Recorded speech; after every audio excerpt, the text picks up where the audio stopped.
It's Saturday, late morning, early afternoon, and we just got a call from our plumbing company. Yay. Which must mean they don't hate us too bad.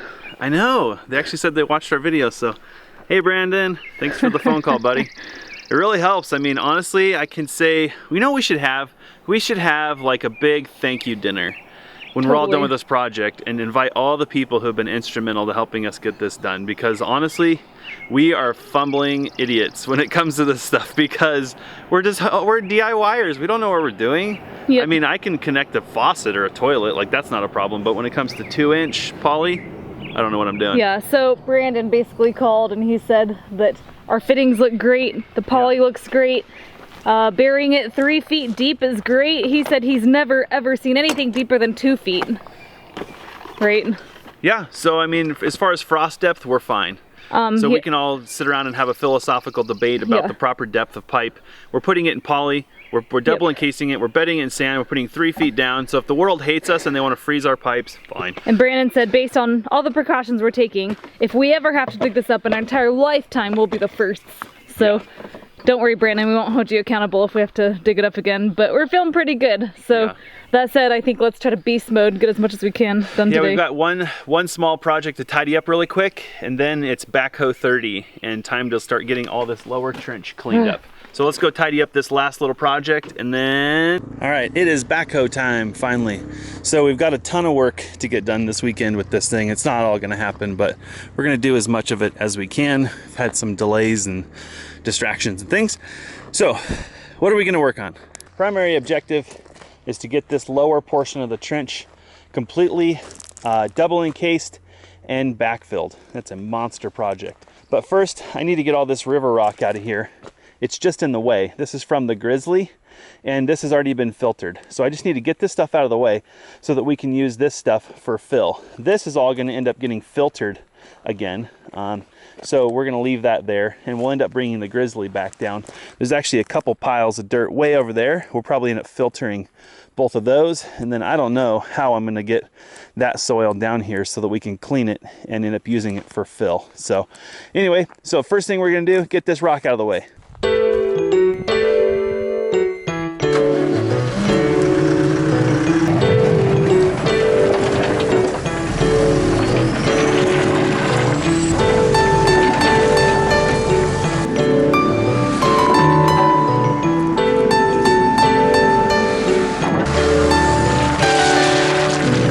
Next, I'm trying to get this trench cleaned up, and it's not going to be possible beautifully with the backhoe.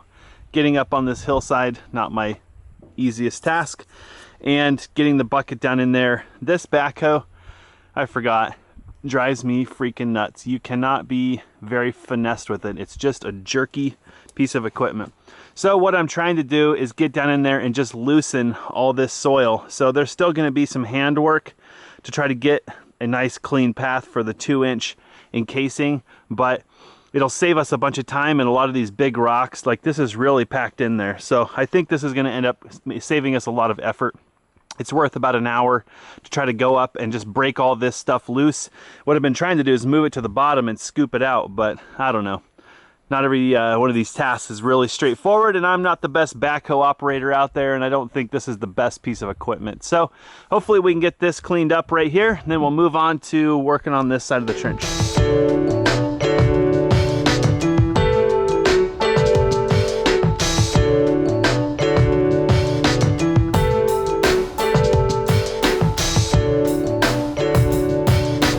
Just finished tidying this up, and then I'm going to move down there and try to clean up the next section, and then we'll bed this all in sand. I think that'll go really quick. Yeah, if you want to find the measuring stick, whatever our measuring stick is, or just make another one really quick, that would be helpful so we can make sure our trench is deep enough. Oh, it's deep enough. Is it?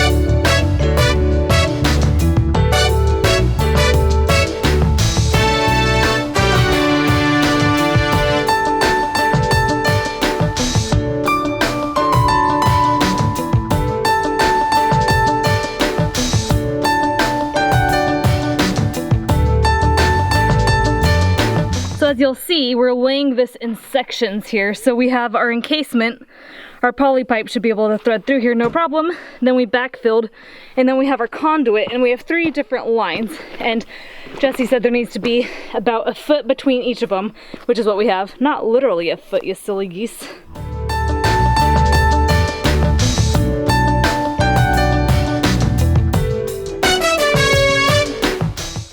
That's looking pretty good there. Probably time to move over.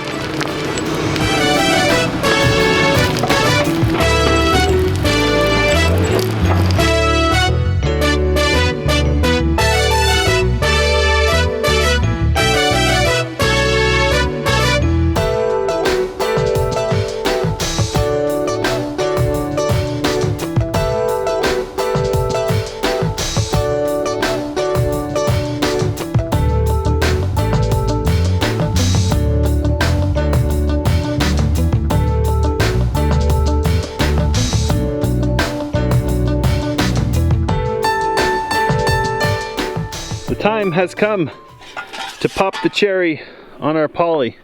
This is our 3/4, and we're going to be running that direct bury, no double encasing from the RV. What we did before winter happened to us was we put a frost-free hydrant inside the RV.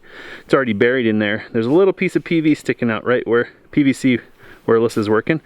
So we need to connect that to poly and run it out here, so we can put that T on it here.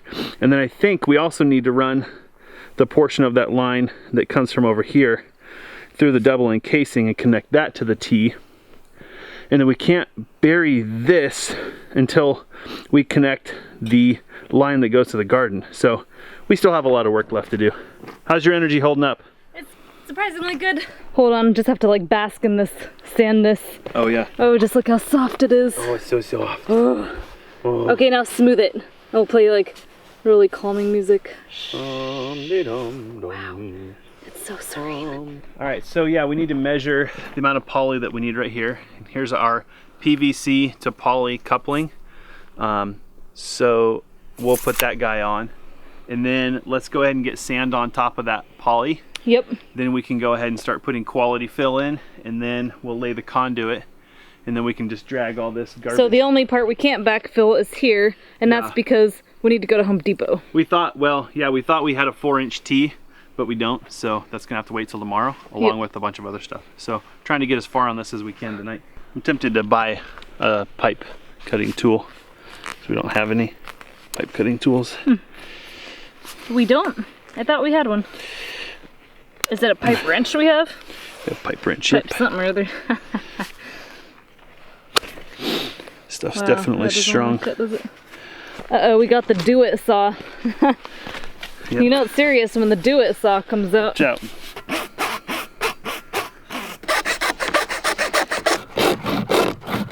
This is just about cleaning up the cut. See how it's kind of jagged from the... Wow. Laying our first pipe.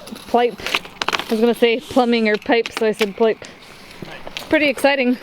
So before winter we put this hydrant in, and we put PVC because we had originally planned on putting PVC in the trench mostly for budgetary reasons, and here it is 6 months later and we're not going to do that. So we are hoping to just connect this PVC to poly, and we'll just leave what we've already got there. For those folks out there that might not be plumbing savvy, one of the major advantages of poly, and poly because it's direct bury underground rated, unlike PEX. PEX is not rated for direct bury, is that there's a minimum amount of connections, which just reduces the potential for problems. Whereas with PVC, you literally become a connection expert because you got to connect the dang thing every 10 feet. So nut goes on first, then this guy goes on. So let's slide this on. Do you study the stuff online, or? No, it comes assembled the way it goes. So you don't take it apart and get confused. And so the shark bite right there holds that part together. And then what happens is we pull tightly with this nut, and it creates a nice tight connection.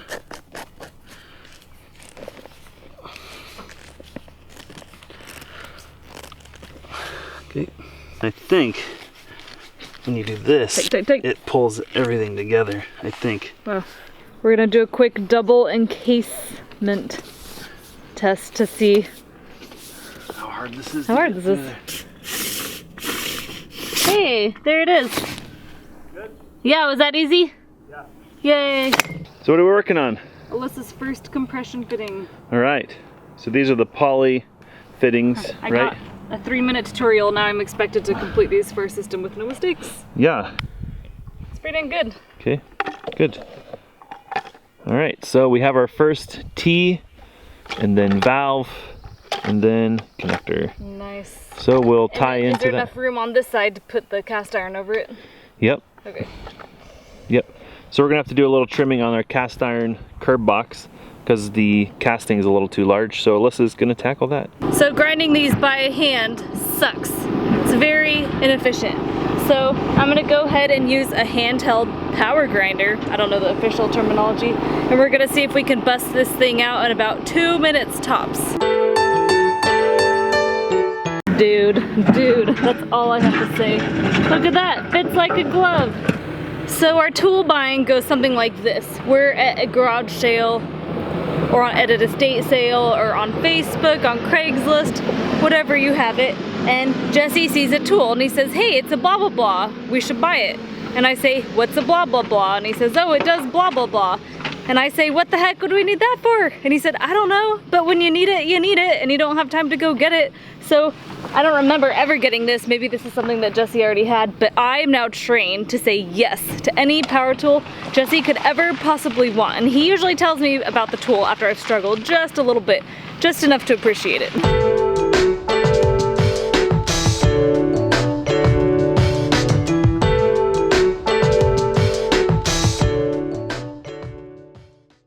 So we made a small oversight when we purchased these amazing cast iron, gonna be with you for many generations, valve boxes or curb boxes.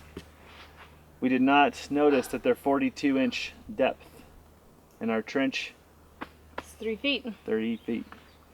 So we've gone to plan B and we're gonna be using 4-inch sewer pipe as a valve box, which works. We cut it long, we'll trim it to height. Yeah. Put a cap on it. We don't plan on driving over here, like big Yeah. equipment, and this is really only an issue while we have the RV here, and once our house is built, hopefully soon, Yeah. that won't be there, and we really don't need this valve or to access it at all, so we could just say goodbye and fill it in with dirt. So it's annoying, but I think anyone would tell you who's built a house, not everything goes according to plan, no matter how hard you try. Most stuff does not go to plan. So We'll bury it, we'll spray paint it bright orange, and then if somebody crushes it, they get to fix it. Bah, bah, bah.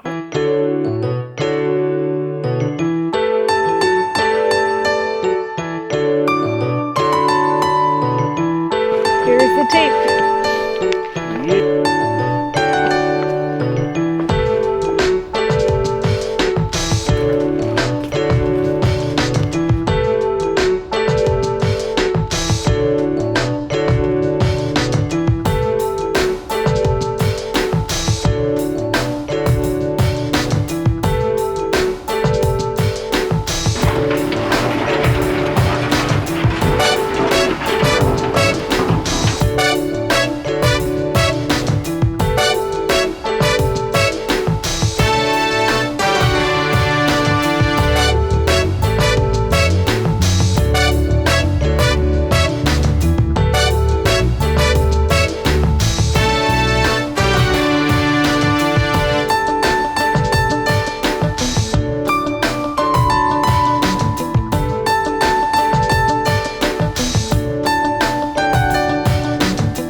Here's the last of our trenches on the bottom of the property. It's pretty exciting. We woke up at 5:30 this morning and I think it's 7:30 now, so we're at 14 hours for the day. And we're ready to rest and eat and probably sleep.